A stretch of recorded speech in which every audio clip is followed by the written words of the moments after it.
जय श्री राम 10वीं क्लास के विद्यार्थियों, आप सभी का श्री राम इंग्लिश क्लासेस में हार्दिक अभिनंदन, स्वागत, वेलकम। जैसा कि अपने पिछले कुछ दिनों से एक शानदार से आपके नए ग्रामर के टॉपिक को जो अभी इसी सत्र आपके सिलेबस में ऐड हुआ है, क्लोज, उसको पढ़ रहे हैं। और आज क्लोज की आपकी अंतिम क्लास, आज क्लोज अपना कंप्लीट हो जाएगा। धीरे धीरे करके, थोड़ा थोड़ा करके हमने इस टॉपिक को शानदार तरीके से, व्यवस्थित तरीके से कंप्लीट कर लिया है, ये मानो। उम्मीद करता हूँ आप लोगों को सब क्लासें समझ आई होगी। अगर आपने सभी को 1 बाय 1 एक एक करके शुरू से देखा है तो अगर आप में से कोई साथी नया जुड़ता है तो मैं उसे यही कहूँगा कि इन क्लासों को समझने के लिए आप शुरू से ज्वाइन करें, पहले वाली वीडियो से देखना शुरू करें। सारी क्लासें मैंने यहाँ उपलब्ध करवा दी हैं। लगभग 22-23 क्लासें हो जाएगी केवल और केवल क्लोज पे। उसके बाद आगे हमें नए टॉपिक पढ़ने हैं। तो आज अंतिम क्लास में हम क्या पढ़ने वाले हैं क्लोज में, ध्यान दीजिएगा। Class 10 topic clause, complex sentence, adverbial close of manner. आज मैनर को बताने वाले कंजक्शन के बारे में पढ़ेंगे। पहले तो ये देखेंगे कि एडवर्बियल क्लोज ऑफ मैनर को बताने वाले कंजक्शन कौन से हैं। एज जैसे, एज इफ जैसे कि, एज दो, एज दो, एज दो मानो कि, जस्ट एज बिल्कुल जैसे, बिल्कुल जैसे। क्या लिखते हैं हम यहाँ? एडवर्बियल क्लोज एक उपवाक्य होता है जो यह बताता है कि कोई क्रिया कैसे की गई, यानी किसी क्रिया के होने के तरीके या ढंग को बताएगा। हमें सेंटेंस दिया होगा और उसमें इनमें से कोई कंजक्शन दिया होगा और उसका प्रयोग करना है। ये पहला सेंटेंस और कैसे हमें यूज करना है ध्यान रखना। He behaves, he were my teacher. He behave व्यवहार करता है वह जैसे कि वो मेरा अध्यापक हो। आपको मान लीजिए यहाँ एग्जामिनर ने एज इफ दे दिया और बोल दिया कि इसमें एज इफ का प्रयोग करिएगा। आप लोग क्या करेंगे? इस सेंटेंस को पूरा लिख देंगे। ही बिहेव, एज इफ का प्रयोग कर देंगे और दूसरा सेंटेंस पूरा लिख देंगे। ही वर माई टीचर। सर, एक समस्या है, क्या हर एक सेंटेंस में फुल स्टॉप की जगह हमें एज इफ का ही प्रयोग करना है? तो सुन लें, एज इफ के बाद जिस सेंटेंस में वर लगा है वो सिंगुलर सब्जेक्ट के साथ, वो एज इफ के बाद आना है। वो एग्जामिनर भले ही आपको पहले लिख के दे, बाद में लिख के दे। अब देखो हमने इसको बनाया तो ही वर बाद में आया ना, बस ये याद रखना। अब ये सेंटेंस इधर होता, ये इधर होता तो भी मैं पहले यही लिखता, क्योंकि मुझे एज इफ के साथ ही वर वाला लेके आना था। बात समझ में आ गई क्या? She plays, she were professional player. Professional player, professional का मतलब क्या हो गया? पेशेवर। तो इसमें भी आपको एज इफ का प्रयोग करना है, एग्जामिनर ने ऐसा दे दिया। वर वाला सेंटेंस बाद वाला ही है क्या? बाद वाला ही है, तो कोई फर्क नहीं, फुल स्टॉप की जगह आपको इसका यूज कर लेना है। तो क्या लिखोगे? सी प्लेज, वो ऐसे खेलती है। सी प्लेज एज इफ जैसे कि, एज इफ जैसे कि, सी वर प्रोफेशनल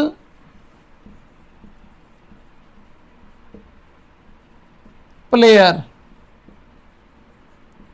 जैसे कि कोई पेशेवर खिलाड़ी हो। बात समझ में आ गई ना? अरे नहीं आई तो अभी बता दो। फुल स्टॉप की जगह हमने एज इफ लगाया है, पर एक बात और ध्यान रखनी है, एग्जामिनर इनको उल्टा सीधा कर दे तो आपको सीधा करना आना चाहिए। कौन सा सेंटेंस एज इफ से पहले आएगा, कौन सा बाद में आएगा? बाद में वो आएगा जिस वर्ब के साथ एग्जामिनर ने वर हेल्पिंग वर्ब का प्रयोग किया है। समझ गए ना बेटा? समझ गए। इस सेंटेंस में एज का प्रयोग करना है। इसमें भी एग्जामिनर ने आपको दे दिया कि एज का प्रयोग करना है। एज जैसे ही राइट्स इट, वैसे लिखता है। डू राइट लिखो इट इसे इन द सेम वे, उसी तरीके से। और एज का प्रयोग करना है। ध्यान से समझना, यहाँ थोड़ा सा ध्यान से काम नहीं, पूरा ध्यान यहाँ लगाना। डू राइट इट, इसे लिखो। कैसे लिखूं? जैसे वह लिखता है। इसका मतलब कैसे लिखूं? जैसे वह लिखता है। तो जो कैसे का जवाब देना वो बाद में लिखना है। तो फिर इसमें से हमें क्या लिखना पड़ेगा सर? पूरा सेंटेंस लिखेगा ना बेटा? ना, वर्ब से शुरू कर दो। राइट इट, बस इतना ही लिखो। क्या लिखेंगे? Right it. कैसे लिखेंगे? देखो कैसे बनाएंगे। राइट इट, इसे लिखो। कैसे लिखूं? तो एस का प्रयोग जैसे लिखो। जैसे ही। अब बेटा राइट वर्ब आ गई ना, राइट इसमें है ना, तो अब आपको दोबारा वर्ब नहीं लिखनी।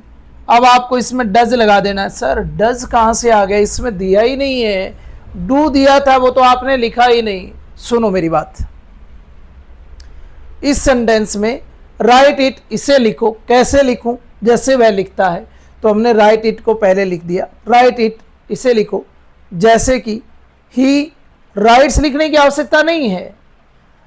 अब राइट तो हमने लिख ही रखा है, लिखने की तो बात कर रहा है। अब डज क्यों आया? डज इसलिए आया बेटा, ये देखो वर्ब के साथ क्या लगा था? एस या ई एस जब वर्ब के साथ लगा होना तब तो आपको लगाना है डज। अगर यहाँ वर्ब की फर्स्ट फॉर्म होती तो हम करते डू। अगर यहाँ वर्ब की सेकंड फॉर्म होती तो हम करते डिड। क्योंकि ये प्रेजेंट सिंपल है और प्रेजेंट सिंपल में डू डज हेल्पिंग वर्ब आती है, सब्जेक्ट सिंगुलर है, इसलिए क्या आ जाएगा? डज। याद रह जाएगा क्या? चलो एक और बना लेते हैं। ये भी तो ऐसे ही है। अगर ये थोड़ा कम आया तो ये पूरा समझा देगा आपको। Nobody can sing Lata, nobody can sing Lata sing the way. कोई नहीं गा सकता। कैसे नहीं गा सकता रे? जैसे लता गाती है। तो ये पूरा सेंटेंस लिख देंगे। नोबॉडी कैन सिंग, जैसे ये लिखा, नोबॉडी कैन सिंग, कोई नहीं गा सकता। कैसे नहीं गा सकता? जैसे लता गाती है। तो एज लता। सर सिंग्स लिख दें क्या? बेटा सिंग वर्ब का तो प्रयोग हो गया, या हेल्पिंग वर्ब लिख दो इसमें से निकाल के। मेन वर्ब के साथ क्या लगा? एस, क्या आ जाएगी? डज। बस। Nobody can sing as Lata does. अगला देखो, he behaves his father used to. इसमें आपको जस्ट एज का प्रयोग करना है। किसका प्रयोग करना है बेटा? जस्ट एज का। वह व्यवहार करता है। कैसे करता है रे? जैसे उसके पिता किया करते थे, बिल्कुल जैसे उसके पिताजी किया करते थे। तो ये ही बिहेव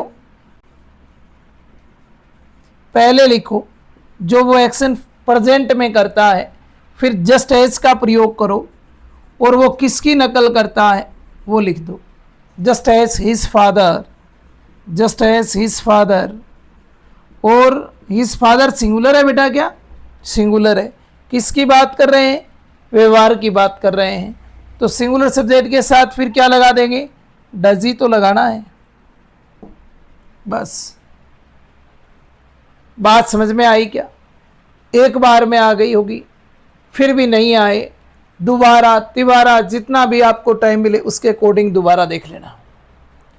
और फिर भी लगे सर पता नहीं थोड़ी कम पल्ले पड़ी है, तो मैं हूं ना, आप कमेंट लिखे, मैं एक और वीडियो बना दूंगा और अपने एग्जाम्पल कर लेंगे 5-7, पर समझ आना चाहिए। और इसी के साथ आपने क्लोज वाले टॉपिक को आज कंप्लीट कर लिया। कल से पढ़ेंगे अपने एक नया टॉपिक। और उम्मीद करता हूँ कि आप इंटरेस्ट के साथ पढ़ रहे होंगे, और इंटरेस्ट के साथ पढ़ते रहे तो 95 प्लस की जवाबदारी है अब मेरी। उतना काम मैं आपको बोर्ड पे करवा दूंगा कि मेरे साथ आप लोग बने रहें तो 95 प्लस कर जाओगे। थोड़ा ही सही, पर थोड़ा थोड़ा करके आप व्यवस्थित रूप से पढ़ते रहें, अपने नोट्स बनाते रहें, अपने समय को बिल्कुल भी बर्बाद ना होने दें। पढ़ें, खेलें, थोड़ा टीवी देखें, बुजुर्गों से बैठकर बातें करें, सब चीज़ें अपनी जगह अपना अपना महत्व रखती हैं। पर मैं आपसे इतना ही कहूँगा कि पढ़ें, उस समय केवल पढ़ें। उस समय हमें पढ़ाई के लिए जो टाइम हमने दिया है वो सिर्फ और सिर्फ पढ़ाई के लिए। उसके लिए ज़रूरत है मन को थोड़ा स्थिर रखने की और पूरा अपना ध्यान एक तरफ लगाने की।